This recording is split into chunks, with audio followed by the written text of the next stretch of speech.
परम आदरणीय, परम वंदनीय, परम पूज्य श्री श्री 108 श्री श्री नारायण जी महाराज एवं समस्त गुरुजन, विदुषी जी, संगीतकार, हमारे मास्टर जी एवं ट्रस्ट के समस्त सदस्यगण, परमहंस महाराज एवं श्रीराज जी के सुंदर साथ जी, आपके चरणों में प्रेम प्रणाम। परम धाम की एक शक्ति जो मूल शक्ति कहो, जिसका नाम है तारक, सच्चिदानंद रूपाय जगत उत्पत्ति कहा, जो जगत की भी उत्पत्ति का जो मूल स्वरूप है, लोक परलोक का भी जो मूल है, स्वप्न जागृत का भी जो मूल है, ये स्थूल सूक्ष्म कारण महाकारण कहो या उससे भी परे अव्याकृत कहो, सबलिक कहो, केवल कहो, सत्स्वरूप कहो, उसका भी मूल या सर अक्षर का भी मूल वह है सच्चिद और आनंद, सच्चिदानंद स्वरूप। तो ये लोक परलोक का जो मूल है, सच्चिदानंद स्वरूप, जो परमधाम के अंदर विराजमान है, जो सत प्लस चिद प्लस आनंद इजिकल टू सच्चिदानंद स्वरूप शास्त्र के अंदर उनका वर्णन किया। श्री कृष्ण एवं अक्षरातीत सच्चिदानंद लक्षण करके कि सर अक्षर से भी परे सर अक्षर का भी जो मूल आधार रूप है, वो परम शक्ति, वो सच्चिदानंद स्वरूप है, परमात्मा, परम ज्योति, परम धाम, परागति विराजितम, सर्व वेदांत शास्त्र, सर्व शास्त्र सुनिश्चित कहा। सभी वेद पुराण शास्त्र के द्वारा भी निश्चित है कि परमात्मा जो मूल स्वरूप है, उपरात पर धाम में विराजमान है। तो यह परात पर धाम जो सर अक्षर से भी परे अक्षरातीत ब्रह्म धाम, जो प्रेम की भूमिका है, प्रेम का अखाड़ा है, इश्क की भूमिका है, और उस परम धाम के अंदर जो हमारे स्वामी अक्षरातीत प्रियतम श्री प्राणनाथ श्री राजी महाराज जो सच्चिदानंद सच्चिदानंद स्वरूप कहा, तो उन्हीं के दो स्वरूप कहो, उन्हीं के दो स्वभाव सत अंग और आनंद स्वरूप है। ब्रह्म धाम और ब्रह्म प्रिया किस लिए है? क्योंकि सच्चिदानंद स्वरूप परमात्मा अक्षरातीत श्री राजी लीला प्रिया है, और स्वरूप के बिना कहो कभी लीला नहीं होती है। लीला के अंदर भी आनंद की प्रधानता होती है। तो लीला करने के लिए ही धाम भी है और लीला करने के लिए स्वरूप भी है। इसीलिए उन्होंने अपने ही स्वभाव कहो, अपने ही गुण कहो, अपना ही अंग जो है वो आनंद अंग, और आनंद अंग से ही एक स्वरूप प्रकट कर दिया। वही आनंद के जो स्वरूप है, उन आनंद को स्वरूप का नाम ही है श्री ठाकुरानी जी, उन्हीं का नाम है श्री श्यामा महारानी जी, और वही आनंद के स्वरूप से ही 12,000 ब्रह्म प्रिया है,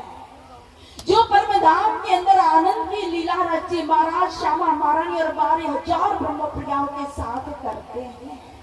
वह जो भी है सत अंग से अपने स्वभाव से अक्षर ब्रह्म को प्रकट कर दिया, आनंद से श्यामा जी को और 12,000 को प्रकट कर दिया, परंतु पूरे परमधाम के अंदर आप देखेंगे तो चेतन ही चेतन व्यापक है, और वो चित घन स्वरूप श्री राज जी स्वयं है। उन्हीं का चेतन सर्वत्र परमधाम के अंदर व्यापक है। इसीलिए अगर जमुना जी में जिन्ना करने के लिए जाते और वहां जो आनंद की क्रीड़ा होती है, वो जमुना जी भी श्री राज जी का ही स्वरूप है। अगर मानिक पहाड़ के अंदर जाते और बिलंद हिडला के अंदर राज श्यामा जी और 12,000 ब्रह्म प्रिया अनंत आनंद का अनुभव करती है, इश्क की लीला होती है, तो यह भी श्री राज जी का ही स्वरूप है। अगर सागरों के अंदर जा करके वह अलग अलग सागरों में अलग अलग प्रकार के आनंद की जो लीला होती है, उस लीला की जो अनुभव करती है ब्रह्म प्रिया, तो सागर भी कहो श्री राज जी का ही स्वरूप है। तो अनंत स्वरूप कहो, खूब खुशहालियों के रूप में, पशु पक्षियों के रूप में, पुतलियों के रूप में कहो, ब्रह्म प्रियाओं के रूप में कहो, पच्चीस पक्ष के रूप में कहो, श्री राज जी के अनंत स्वरूप अनंत लीला होते हुए भी वो सो लीला अद्वैत है, वो स्वयं एक है, अद्वैत स्वरूप है। लीला करने के लिए उन्होंने दूसरा स्वरूप धारण किया हुआ है और इसीलिए एक दूसरी लीला करने के लिए ही अपने ही सत अंग से, सत स्वभाव से उन्होंने अक्षर भगवान को प्रकट कर दिया। लेकिन राजी, श्यामा जी, ब्रह्म प्रिया, अक्षर भगवान या लक्ष्मी जी बाह्य के अंदर एक ही स्वरूप। अब यही अक्षर भगवान जो हो, उन्हीं के द्वारा आगे अलग प्रकार की एक लीला करनी है, खेल करना है, तो अक्षर भगवान ही अपने हुक्म से कहो तो कई प्रकार के खेल बनाते हैं, मिटाते हैं। अगर शॉर्टकट में समझाया जाए तो अक्षर भगवान का ही जो स्वभाव है, उनका ही जो दूसरा स्वरूप है, जिसको शब्लिक ब्रह्म के नाम से जानते हैं। अक्षर भगवान को भी श्रीमद् वाणी के अंदर अगर चौपाइयों में पढ़ेंगे तो उनको सत स्वरूप या भगवान जी कहा है, जिनका स्वरूप सबलिक ब्रह्म है, जो सबलिक ब्रह्म माया का मूल है। उन्हीं का स्वरूप अगर आप कहो तो सुमंगला शक्ति लो, सुमंगला शक्ति का ही स्वरूप कहो तो कालनिरंजन शक्ति कहो, उसी का स्वरूप कहो तो ओमकार, और ओमकार का ही स्वरूप कहो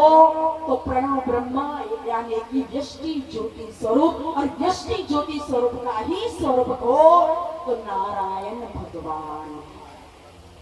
और यही नारायण भगवान से कहो तो अनंत ब्रह्मांडों की रचना हुई,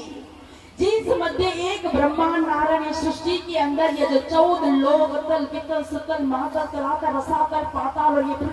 मृत्यु लोक, इसके पर पितृलोक, स्वर्गलोक, महरलोक, जनलोक, तपलोक, सतलोक, जो भी हम देख रहे हैं, ये 84 लाख योनि, जलचर, थलचर, नवचर आदि, यह सब कुछ जब प्रकट हो गया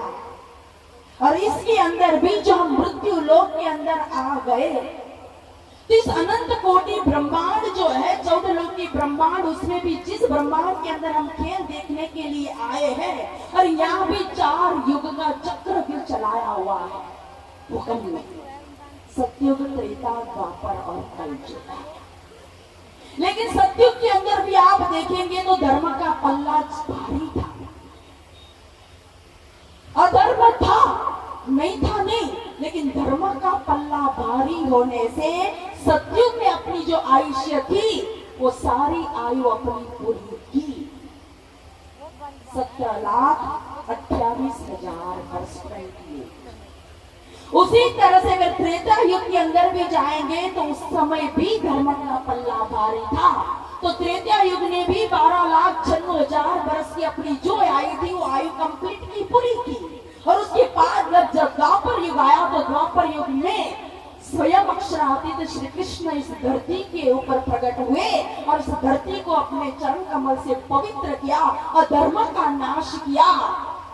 इश्क की लीला की, प्रेम की लीला की। तो उन्हीं के कारण कहो तो कलयुग दबा था, तो धर्म का पल्ला भारी होने से उसने भी 8,64,000 वर्ष की आयु पूरी की। लेकिन जब सतयुग गया, त्रेता गया, द्वापर गया और कलयुग आया, तो कलयुग के अंदर कहो तो धर्म का पल्ला नीचे आया और अधर्म का पल्ला ऊपर आ गया।